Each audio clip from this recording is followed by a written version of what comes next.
আসন্ন 2024 লোকসভা নির্বাচনকে সামনে রেখে পাকিচ্ছক বিজেপির 2024-এ জয় নিশ্চিত করতে ত্রিপুরা রাজ্যের পশ্চিম ত্রিপুরা লোকসভা নির্বাচনের রণকৌশল ঠিক করতে কেন্দ্রীয় প্রতিমন্ত্রী প্রতিমা ভৌমিকের উপস্থিতিতে এক সাংবাদিক সম্মেলনের আয়োজন করা হয়।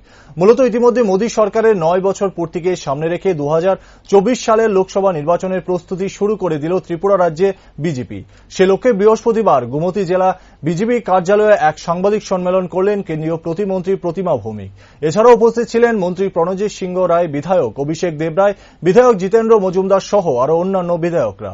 সাংবাদিকদের মুখোমুখি হয়ে প্রতিমন্ত্রী প্রতিমা ভৌমিক বিগত কংগ্রেস সরকারের কর্মকাণ্ডের সাথে বর্তমান 9 বছরের প্রধানমন্ত্রী নরেন্দ্র মোদীর বিভিন্ন কর্মকাণ্ডের তুলনা করেন, যেখানে তিনি বলেন বিগত সরকারের আমলে রোজ দিন 14 কিলোমিটার হাইওয়ে নির্মাণ করা হতো, কিন্তু বর্তমান কেন্দ্রীয় সরকারের আমলে প্রায় 37 কিলোমিটার হাইওয়ে নির্মাণ করা হয়।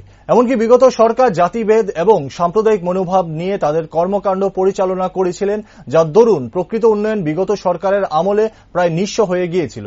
অন্যদিকে বর্তমান সরকারের আমলে সাধারণ জনগণের জীবনের মান উন্নয়নের দিশাতে প্রত্যেক পদক্ষেপেই সরকার কাজ করে চলেছে। এমনকি বর্তমান সরকার তথা প্রধানমন্ত্রী নরেন্দ্র মোদী 9 বছরে বহু জনকল্যাণমুখী প্রকল্প ইতিমধ্যে গ্রহণ করা হয়েছে, যা ধীরে ধীরে সাধারণ মানুষ উপকৃত হচ্ছেন এবং আগামী দিনও হতে থাকবে। শুধু তাই নয়, বিগত সরকার শুধুমাত্র সাধারণ মানুষকে ভোট ব্যাংকের রাজনীতি করার জন্য ব্যবহার করে গেছেন, যা একটি গণতান্ত্রিক দেশ হিসাবে সত্যি নস্যাৎজনক ঘটনার প্রমাণ সাপেক্ষ। কিন্তু সেই সরকারের যে কাজ ছিল জাতি ভেদে ভোট ব্যাংকের রাজনীতি ওনারা করতেন। প্রকৃতপক্ষে গরিবদের বেসিক নিড, গরিবদের উত্থানের জন্য, গরিবের উন্নয়নের জন্য, ভারতবর্ষের সমৃদ্ধির জন্য তারা বক্তৃতা দিতেন। কিন্তু প্রকৃতপক্ষে আমরা দেখেছি যে প্রকৃত ডেভেলপমেন্ট, ইনক্লুসিভ যে ডেভেলপমেন্ট, সেটা একমাত্র সম্ভব হয়েছে মোদীজির নেতৃত্বে লাস্ট 9 বছরের সরকারে। আমরা সেটা লক্ষ্য করেছি। আয়ুষ্মান ভারত কার্ডের বলুন আর কৃষক সম্মান নিধি বলুন, সবগুলি আমরা যে দিতে পেরেছি, এটা একটা দিক রয়েছে। দ্বিতীয় একটা দিক রয়েছে সরকারের ইনফ্রাস্ট্রাকচার ডেভেলপমেন্ট।